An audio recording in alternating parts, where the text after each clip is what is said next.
Bharti Varvade from Kingdom Academy. और इस quick revision की सीरीज में आप लोगों का फिर से एक बार स्वागत है। और आज हम क्या पढ़ने जा रहे हैं क्विक रिवीजन वाली सीरीज में, तो important topic means important chapter है। और कौन सा इम्पोर्टेंट चैप्टर है, तो मॉलिक्यूलर बेसिस ऑफ इनहेरिटेंस। और मॉलिक्यूलर बेसिस ऑफ इनहेरिटेंस का जो टॉपिक है डीएनए पैकेजिंग, जहां से क्वेश्चन आता है, तो आज हम उसको कवर करने वाले हैं। तो चलिए देखते हैं मॉलिक्यूलर बेसिस ऑफ इनहेरिटेंस का एक छोटा सा टॉपिक, जो इम्पोर्टेंट टॉपिक है, जिसे हम कहते हैं पैकेजिंग ऑफ डीएनए। सबसे पहली बात, जैसा कि हम लोगों ने लास्ट कई चैप्टर में पढ़ चुके हैं कि डीएनए कैसा हो, सबसे पहली चीज डीएनए होता कहाँ है। तो यदि हम यूकैरियोटिक सेल की बात करते हैं, तो यूकैरियोटिक सेल के न्यूक्लियस में न्यूक्लियर मेम्ब्रेन से कवर्ड जो है वो डीएनए प्रेजेंट होता है, यानी न्यूक्लियस के अंदर होता है। बट यदि हम प्रोकैरियोट की बात करते हैं, तो जैसा कि आपको पता है किंगडम मोनेरा, और किंगडम मोनेरा में किसी भी प्रकार का कोई न्यूक्लियस नहीं होता। तो इनका जो डीएनए होता है वो कहाँ होता है, तो इनका डीएनए होता है साइटोप्लाज्म में। अब ये जो डीएनए है, इसकी पैकेजिंग कैसे होती है, यही हमें देखना है। तो डीएनए की पैकेजिंग के लिए सबसे पहली चीज हमें चाहिए होता है प्रोटीन। और प्रोटीन भी कैसा होना चाहिए, तो पॉजिटिवली चार्ज होना चाहिए। क्यों होना चाहिए, क्योंकि जो हमारा डीएनए है वो कैसा है, आप लोगों को पता है, वो है निगेटिवली चार्ज। तो चलिए देखते हैं हम एनसीईआरटी की लाइंस। पैकेजिंग ऑफ डीएनए, सबसे पहले उसने आपको एक चीज बताई है जो आपने इससे पहले भी पढ़ चुके हैं, जब हमने डीएनए के बारे में पढ़ा था कि जो डीएनए है, जैसा कि आप लोगों को पता होगा, डीएनए का स्ट्रक्चर कुछ ऐसा होता है। यहाँ पर होते हैं शुगर, और इसी शुगर से जुड़े हुए होते हैं हमारे यहाँ पे होते हैं फॉस्फेट, और बीच में हमारे यहाँ पर जो होते हैं वो होते हैं हमारे नाइट्रोजनस बेस। यहाँ पर क्या होते हैं, हमारे नाइट्रोजनस बेस होते हैं। तो आप लोगों को जैसा कि पता होगा कि एक ये है और दूसरा नाइट्रोजनस बेस मान लो यहाँ पर है, तो इनके बीच का जो डिस्टेंस होता है, दो नाइट्रोजनस बेस के बीच का जो डिस्टेंस होता है, यदि हम देखें किसमें, नैनोमीटर में, तो वो होता है 3.4 नैनोमीटर। और यदि हम एंगस्ट्रॉम में देखते हैं, तो ये होता है 3.4 एंगस्ट्रॉम। अब इसी के बेस पे हम क्या निकालते हैं, तो इसी के बेस पे जो बेस पेयर्स होते हैं, उनके बेस पे हम क्या निकालते हैं, तो लेंथ निकालते हैं। तो जैसा कि आपको यहाँ पर दिखाई दे रहा है, 6.6 इंटू 10⁹ बेस पेयर इनटू, ये क्या है, लेंथ है। किसके बीच की लेंथ है, तो दो बेस पेयर के बीच की लेंथ है।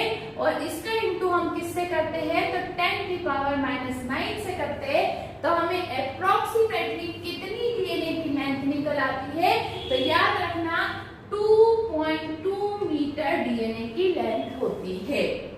Done. A length that is far greater than the dimension of a typical nucleus, approximately 10⁻, कितनी होती है, 10⁻⁻6 मीटर होती है। तो इन सब में हमें सबसे पहली चीज ये याद रखना है कि बेस पेयर के बीच की डिस्टेंस कितनी होती है। ये याद रखना है कि हमारा, यानी यदि हम डिप्लॉयड सेल का निकाल रहे हैं या फिर हैप्लॉयड सेल के बेस पे निकाल रहे हैं, तो हम किस तरह से लेंथ को निकाल सकते हैं। इसके बाद में उसने हमें सबसे पहले किसके बारे में बताया, किसके पैकेजिंग या किसके डीएनए के बारे में हमारी एनसीईआरटी डिस्कस करती है। तो हमारी एनसीईआरटी सबसे पहले डिस्कस करती है प्रोकैरियोट्स के बारे में। एग्जांपल में उसने दिया है इकोलाई, और उसने, जैसा कि मैंने अभी आपको स्टार्टिंग में बताया था कि इनके पास में कोई भी डिफाइंड न्यूक्लियस नहीं होता है, तो इसका मतलब इनका डीएनए जो होता है ये है हमारी सेल, और ये सेल के यहाँ पर हमको दिख रहा है साइटोप्लाज्म, और साइटोप्लाज्म में ये इनका होता है इस तरह से जेनेटिक मटेरियल। तो कैसा होता है, स्टेडर्ड फॉर्म में होता है थ्रू आउट द सेल, पूरी सेल के अंदर। DNA is held with some proteins, इनका जो प्रोटीन है, इनका जो डीएनए, किसकी बात कर रहे हैं अभी हम अभी प्रोकैरियोट्स की बात कर रहे हैं। प्रोकैरियोट्स के पास में न्यूक्लियस नहीं है, तो इनका जो डीएनए वो कहाँ पर है, तो साइटोप्लाज्म में है, स्टेयर्ड फॉर्म में पड़ा होता है। अब पैकेजिंग के लिए भी हमें कुछ प्रोटीन्स चाहिए होते हैं, जो कैसे होते हैं, ये पॉजिटिवली चार्ज होते हैं जैसा कि हमें पहले पता है। और जब ये डीएनए इन प्रोटीन से कवर हो जाते हैं तो इस रीजन को हम क्या कहते हैं, न्यूक्लियोइड्स कहते हैं। तो प्रोटीन का यानी प्रोकैरियोट्स में प्रोटीन का के साथ डीएनए की जो पैकेजिंग होती है वो क्या कहलाता है, उसको हम कहते हैं nucleotides. The DNA in nucleotide is organized in large loop held by proteins, है ना। तो प्रोटीन की बहुत सारी लूप्स होती है, उसके साथ में ये हेल्प होते हैं। अब बात कर लो किसकी, तो यूकैरियोट्स की। और यूकैरियोट्स के बारे में हमें पता है कि इनके पास में कॉम्प्लेक्स ऑर्गेनाइजेशन होता है, मीन्स इनके पास न्यूक्लियस भी है और न्यूक्लियर मेम्ब्रेन भी है। तो इनका जो डीएनए वो कहाँ पर प्रेजेंट है, तो ये न्यूक्लियस में प्रेजेंट होता है। अब इसके लिए इम्पोर्टेंट चीज कि जो यूकैरियोट्स है, यूकैरियोट्स में डीएनए की पैकेजिंग के लिए यूज होने वाला जो प्रोटीन होता है वो कौन सा होता है, तो वो होता है हिस्टोन प्रोटीन। और ये जो हिस्टोन प्रोटीन होता है ये कैसा चार्ज होता है, तो ये पॉजिटिवली चार्ज होता है। इसी कारण ये किसके साथ में बाइंड कर लेता है, डीएनए के साथ में। प्रोटीन चार्ज डिपेंडिंग अपॉन, अच्छा सबसे इंपॉर्टेंट बात कि भाई ये जो हिस्टोन प्रोटीन है ये इतना पॉजिटिवली चार्ज क्यों होता है, तो इसका रीजन ये है कि इसके पास में पॉजिटिवली चार्ज क्या होते हैं, एमिनो एसिड। और कौन से एमिनो एसिड होते हैं, तो हमको याद रखना है, एक होता है लाइसिन और दूसरा होता है आर्जिनिन। क्या लिखा है, histone are rich in the basic amino acid. Basic amino acids होते हैं दो, कौन कौन से, लाइसिन और आर्जिनिन।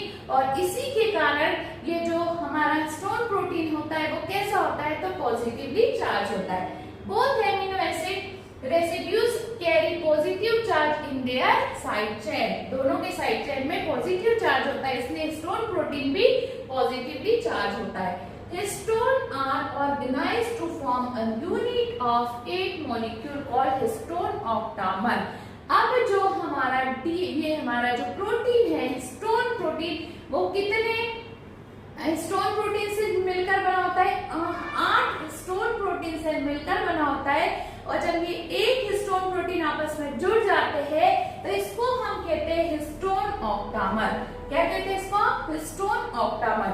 अब जो ये हिस्टोन प्रोटीन होते हैं इसमें कौन सा होता है, तो यहाँ पर होता है H1, इसके बाद में होता है HA2, फिर होता है HB2, फिर होता है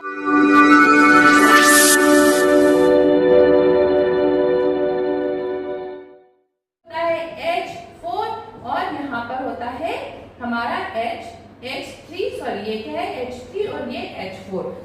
अब आपके माइंड में एक चीज चलेगी कि यहाँ पर हिस्टोन प्रोटीन जो है वो तो कितने दिखाई दे रहे हैं, हमें 5 दिखाई दे रहे हैं, लेकिन जो ऑक्टामर बनाना है उस ऑक्टामर के लिए हमें कितने यूज करने होते हैं, तो हमें 1, 2, 3 और 4 यहाँ पे जो हिस्टोन प्रोटीन है उसको यूज करना होता है। ये हिस्टोन प्रोटीन हम कहाँ यूज करते हैं ये मैं आपको आगे की तरफ बताऊंगी। अब हम एक एग्जाम्पल की तरह देखते हैं। सबसे पहले हम एनसीईआरटी की लाइंस को पढ़ेंगे और फिर उसको हम एक एग्जाम्पल से देखेंगे।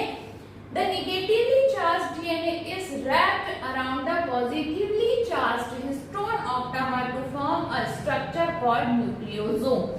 अब मेरे पास में एक एग्जाम्पल के लिए ये बॉटल है, सबको दिख रही है बॉटल, साथ में मेरे पास में एक रिबन है, ठीक है। हमारे पास में क्या है, हमारे पास में एक बॉटल है और हमारे पास में एक ये रिबन है। तो अब मुझे ये बताओ, इसको हम मान लेते हैं कि ये हमारा हिस्टोन प्रोटीन है जो किससे बना हुआ है, ऑक्टामर है, मतलब 8 हिस्टोन से मिलकर बना हुआ है। और ये है हमारा पॉजिटिवली चार्ज और ये डीएनए है हमारा, ये जो डीएनए है ये कैसा है, तो ये निगेटिवली चार्ज है। अब देखो मैं इसको क्या कर रही हूँ, तो इसको रैप्ड कर रही हूँ, यानी डीएनए किसके अराउंड रैप्ड हो रहा है, तो जो डीएनए रैप्ड हो रहा है वो किसके, हिस्टोन ऑक्टामर के अराउंड रैप्ड हो रहा है। अब हिस्टोन ऑक्टामर के अराउंड जब ये हमारा ये डीएनए रैप्ड हो जाता है तो ये जो स्ट्रक्चर बनता है किससे मिलकर, यानी हमारे हिस्टोन प्रोटीन और डीएनए से मिलकर जो स्ट्रक्चर बना होता है उस स्ट्रक्चर को हम क्या कहते हैं, तो उसको हम कहते हैं न्यूक्लियोसोम। क्या कहते हैं उसको? न्यूक्लियोसोम। ये है हमारा हिस्टोन प्रोटीन ऑक्टामर, और इससे कौन रैप्ड हो गया है, तो इससे हमारा डीएनए रैप्ड हो गया है, और ये वाला जो स्ट्रक्चर है वो क्या कहलाता है, न्यूक्लियोसोम कहलाता है। अब एक न्यूक्लियोसोम के अंदर कितने बेस पेयर हो सकते हैं, तो 200 बेस पेयर हो सकते हैं of DNA helix. DNA helix के अंदर कितने बेस पेयर हो सकते हैं, तो 200 बेस पेयर्स यहाँ पर हो सकते हैं। अब जो न्यूक्लियोसोम्स होता है वो बार बार रिपीटिंग यूनिट्स बनाते हैं, मतलब एक यहाँ पे न्यूक्लियोसोम बना, फिर दूसरा न्यूक्लियोसोम बना, फिर तीसरा न्यूक्लियोसोम बना, ऐसे बहुत सारे जब न्यूक्लियोसोम होते हैं तो इन न्यूक्लियोसोम्स को हम क्या कहते हैं, तो इनको हम कहते हैं क्रोमेटिन।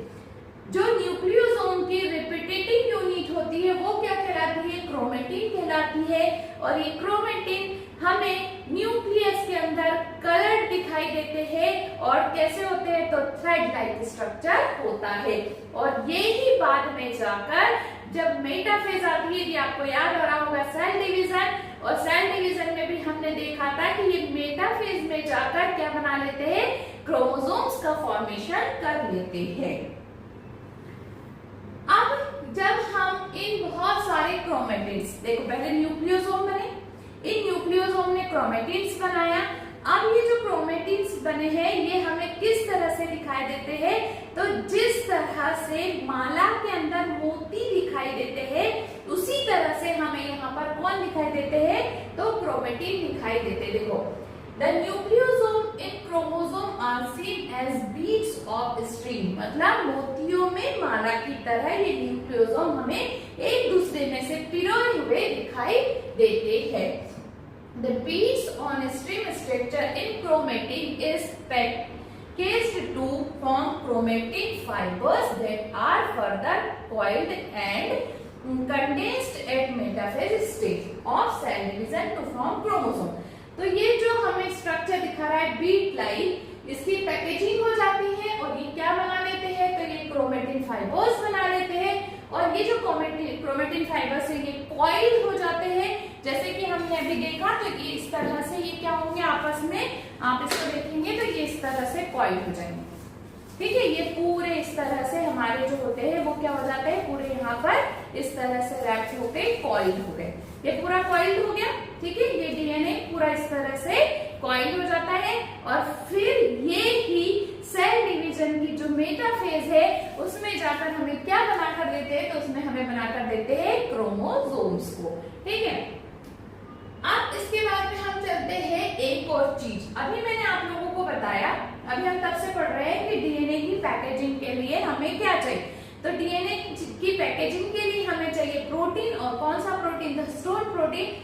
बट हिस्टोन प्रोटीन के अलावा भी न्यूक्लियस में कुछ ऐसे प्रोटीन्स होते हैं जिनकी हमें नीड होती है, बट हिस्टोन प्रोटीन नहीं होते।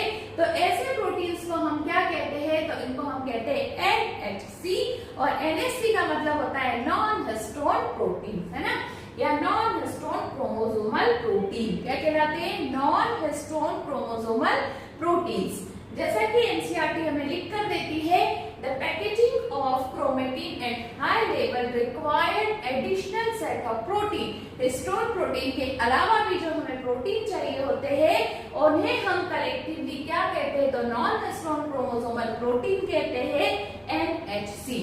अब ये जो एनएचसी है ये 2 टाइप के होते हैं।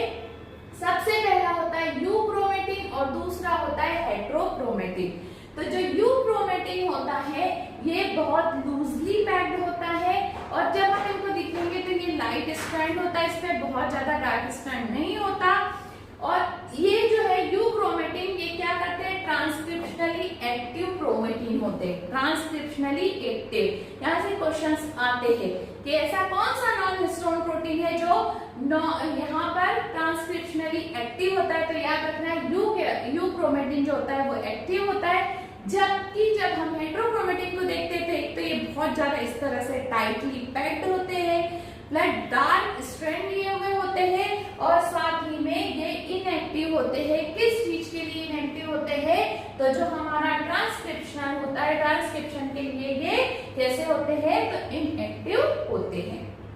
तो क्विक रिवीजन की सीरीज में हमने क्या पढ़ा? तो हमने पढ़ा पैकेजिंग ऑफ डीएनए, और पैकेजिंग ऑफ डीएनए में हमने ये देखा कि जो डीएनए होता है वो निगेटिवली चार्ज होता है, जबकि जिससे हम इसकी पैकेजिंग कर रहे हैं वो प्रोटीन कैसा होता है? तो वो पॉजिटिवली चार्ज होता है। तो निगेटिवली चार्ज डीएनए जब पॉजिटिवली चार्ज हमारे प्रोटीन से रैप्ड हो जाता है तो उस स्ट्रक्चर को हम क्या कहते हैं? तो उसको हम कहते हैं न्यूक्लियोसोम।